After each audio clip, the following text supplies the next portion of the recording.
Entonces estamos hablando que el primer aspecto del pecado heredado es que somos culpables. Ese es el primer aspecto, somos culpables. ¿Por qué? Por la imputación. Porque Adán era la cabeza federal, era el que nos representaba como seres humanos. Y aunque solo él pecó, en solo él toda la humanidad pecó. Entonces el primer aspecto que tenemos del pecado heredado, la próxima vez que les pregunte sobre el pecado heredado o el pecado original, ustedes no me van a decir, ay, sí, fue cuando Adán y Eva comieron de la manzana. No. Ustedes van a decir, sí, claro, el pecado heredado tiene dos aspectos. Y el pecado heredado es la condición en la que nacemos después de Adán. Y es una naturaleza culpable, como lo acabamos de explicar. Y segundo, también heredamos no solo la culpa, sino que heredamos la corrupción. Los seres humanos heredamos de Adán la corrupción, es decir, tenemos una naturaleza de pecado debido al pecado de Adán.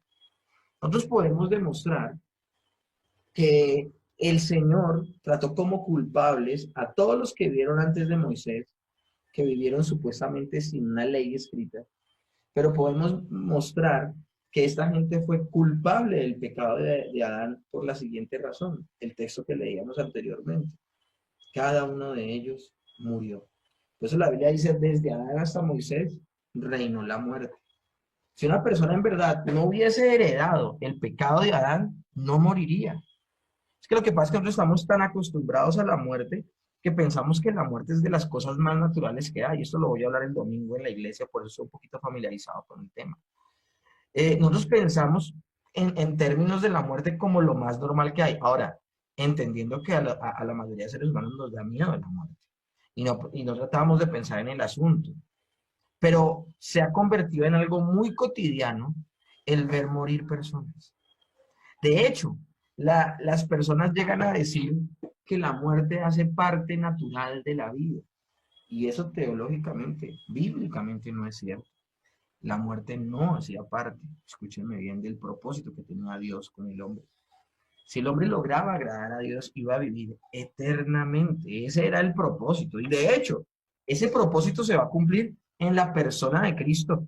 Cuando la persona de Cristo alcanza, cuando el Señor alcanza a un creyente, esta persona es restaurada, es redimida, y en el futuro, en la gloria, ya vivirá sin pecado y por esa razón vivirá eternamente.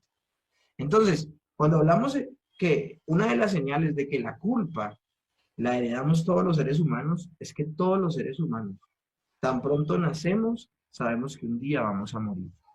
Y vuelvo y le repito, no es un acto natural. Es algo terrible, es una consecuencia terrible producto de la caída del hombre y de su pecado. Esa muerte, eso que desde Adán hasta Moisés, antes de que estuviera escrita una ley moral, la gente muriera y otros nacieran, y que esos que nacieran envejecieran, o enfermaran, o tuvieran un accidente y murieran, era la señal de que efectivamente toda la raza humana había heredado el pecado de Adán. Porque el Señor le dijo a Adán, ciertamente morirás. A un ser que había sido llamado para la eternidad, que había sido llamado para ser inmortal, esa persona un día desobedeció y por eso acogió y tuvo que responsabilizarse de las consecuencias de ese pecado que fue la muerte. Ahora, en segunda instancia, ¿qué otra cosa heredamos además de la culpa? Heredamos también una corrupción. Nuestra corrupción está en nuestro interior. Yo pregunto, ¿qué persona de las que está escuchando aquí hoy nunca ha mentido? O nunca se ha robado si sea un borrador pequeñito. Tan pequeñito fue lo que te robaste que ya ni te acuerdas y puedes llegar a pensar, yo nunca he robado, que difícilmente sucede. ¿Qué persona no ha tenido un mal pensamiento? ¿Qué persona no ha codiciado algo de alguien? Palabras más, palabras menos.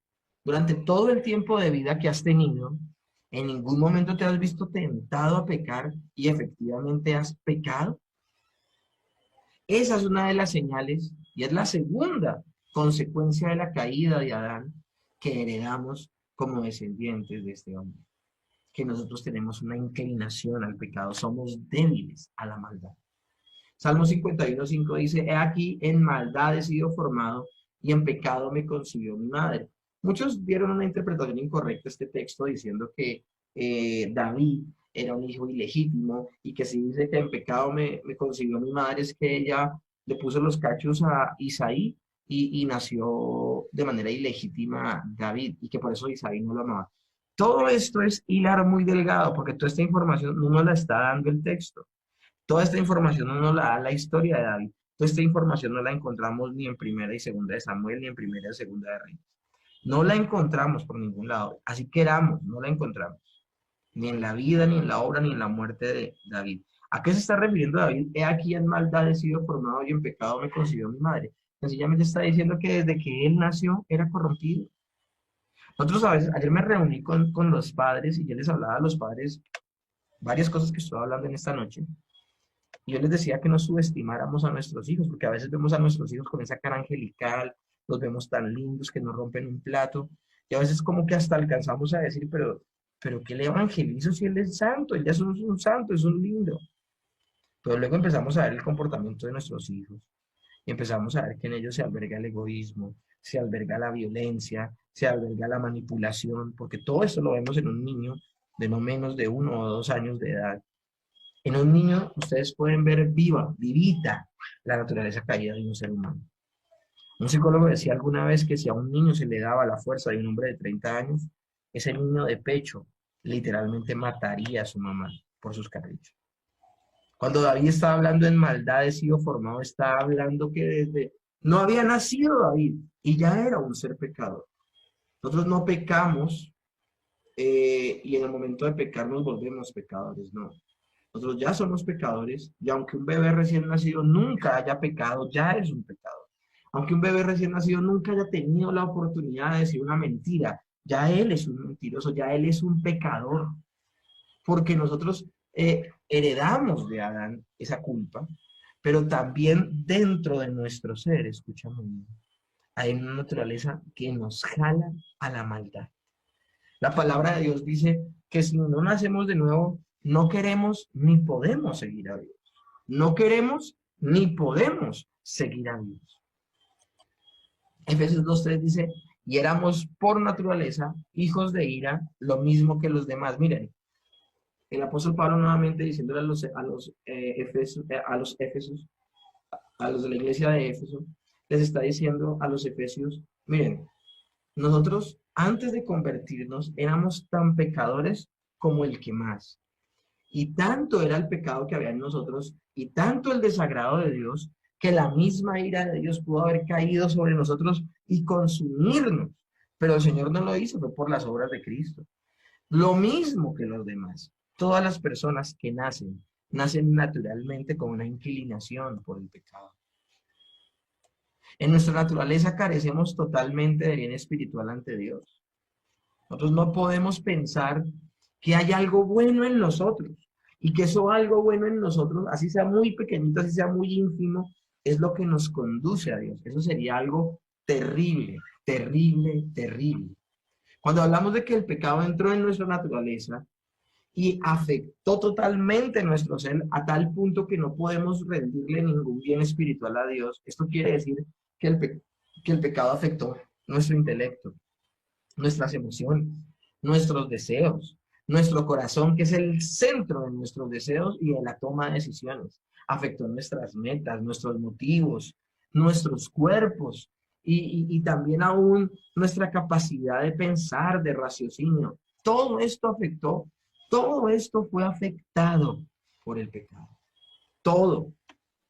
Nosotros veíamos semanas atrás en la dicotomía y en la tricotomía como esa premisa que tenía la tricotomía de que había una parte que no había caído del hombre era totalmente falsa.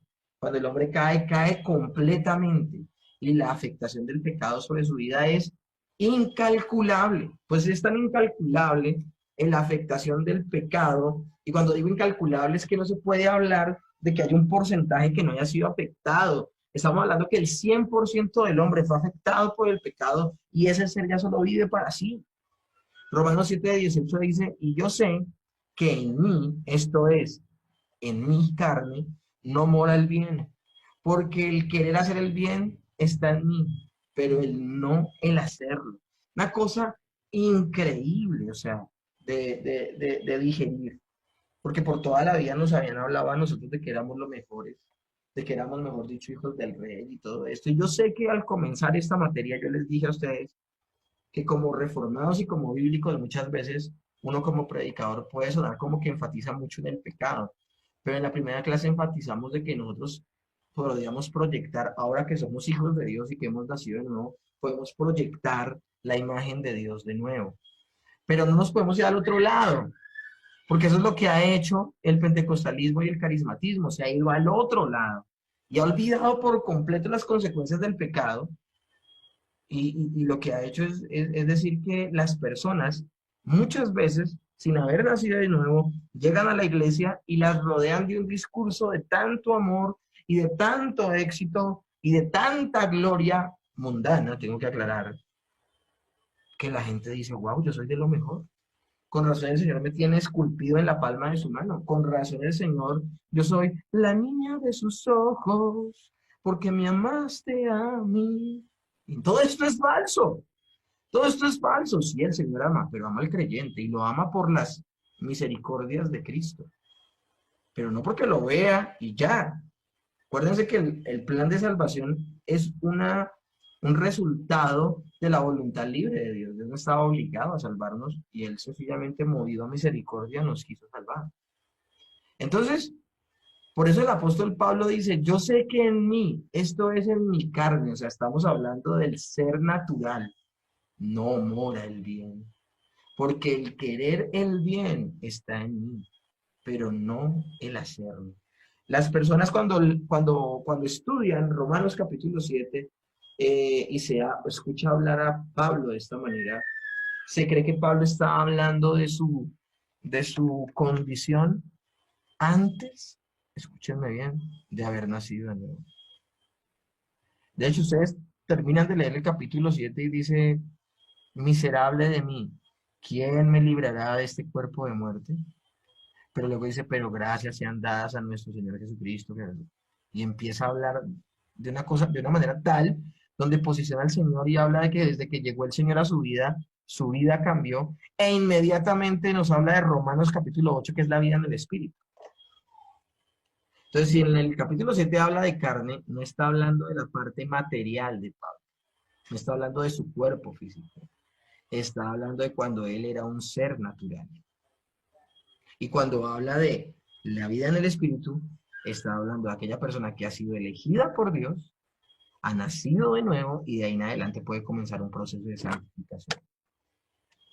Entonces estamos hablando, mis hermanos, que cuando el hombre permitió el pecado en su vida, cayó categóricamente. Cada una de las áreas de su ser fue afectada y no podemos presentar ninguna clase de bien a Dios.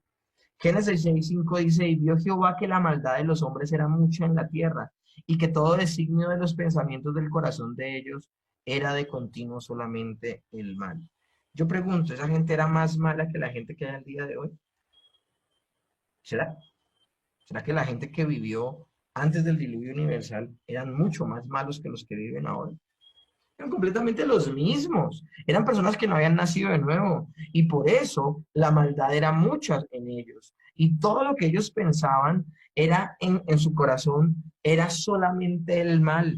Aún las cosas tal vez muy sublimes o desinteresadas supuestamente, por el mismo hecho de hacerlos para su propia gloria, las manchaban y las hacían pecaminosas. Jeremías 17:9 dice, engañoso es el corazón más que todas las cosas y perverso. ¿Quién lo conocerá? Hombre, cómo me gustaría que estos textos fueran textos centrales en los cultos dominicales de muchas iglesias. Cuando en muchas iglesias lo que nos están hablando es Dios está encantado con tu corazón. Jeremías nos está diciendo, ojo con el corazón del hombre, porque es engañoso y es perverso. A esto se le conoce, a esta posición, se le conoce como depravación total. Y cuando hablamos de depravación total, no es que el hombre pueda llegar a ser tan malo como pudiese llegar a ser, no. Depravación total habla más bien como lo llamaba R.C. Sproul, una corrupción producto del pecado de manera radical. Es decir, el hombre fue contaminado del pecado hasta su mismo núcleo, y por esa razón nada de lo que salga del hombre puede ser bueno, puede ser bueno. Entonces, es muy importante que lo tengamos en cuenta. Esta corrupción no debe considerarse como una sustancia infundida en el ser, ni como un cambio de sustancia. Si la sustancia del ser fuera pecaminosa, tendría que ser reemplazada por una sustancia nueva, la creación. Pero no hay lugar para esto, dice Luis Berco. Esto es muy importante entenderlo, porque es que hay muchas personas que al día de hoy piensan que el pecado es una sustancia y que, no sé, aún hay videos, hay un video que me gusta mucho, pero la única parte que no me gusta de ese video precisamente es eso, porque muestran en cómics, en caricaturas, bueno, más que en caricaturas como en manga, muestran a Jesús muriendo en la cruz, pero está el pecador en una cruz, el pecador está en una cruz y se ve que está saliendo algo de él, y lo que está saliendo de él está entrando en Jesús, pues representando en el video cómo el Señor tomó nuestro lugar. Pero teológicamente esa imagen está incorrecta, porque el pecado no es una sustancia, no es algo palpable, no es algo que se corrompió dentro de nosotros, y que eso que se corrompió dentro de nosotros tiene que ser cambiado por otra cosa para ser limpio. De hecho, hay predicaciones al día de hoy que tocan temas como estos del ADN espiritual. ¿Cuál es tu ADN espiritual? Y la gente se enloquece por esa clase de temas. Pero pregunto yo, ¿eso tiene un asidero bíblico? Y esto viene de ideas aún más profundas. Hay gente que dice, no, la imposición de manos sale como una sustancia y se le transmite poder a las personas, y esta persona queda con mayor poder, y empieza a haber un poco de misticismo alrededor de las cosas. Y esto no es así. Esto no es así. El pecado no es una sustancia infundida en el ser que cambia al hombre, no. Acuérdense que el pecado, más que una sustancia, más que algo físico, el pecado es una actitud en contra de la ley de Dios. Eso es el pecado. Eso es el pecado. Y por eso nosotros tenemos que tener en cuenta que nosotros, cuando somos limpios del pecado, no es que el Señor saque una sustancia y meta otra. Cuando somos limpios del pecado, es que el Señor ha cambiado nuestra manera de pensar, producto de que el Espíritu Santo habita en nuestro ser, y por esa razón ya no concebimos hacer otras cosas. O sea, ¿qué es lo que ha sido afectado? Ha sido afectado nuestra mente, nuestras emociones, nuestra voluntad. Todo nuestro ser quiere servirle al Señor porque nuestra manera de pensar cambió. Yo les hablaba en otras clases, esta es la verdadera guerra espiritual. Pero no estamos hablando de que la limpieza viene producto de sacar eso malo, eso cochino que hay en tu corazón y meter algo nuevo. No, eso no se trata de eso. De hecho, el nuevo nacimiento, a veces creemos que en el nuevo nacimiento el Señor cambia a nuestro viejo ser y nos da un nuevo ser.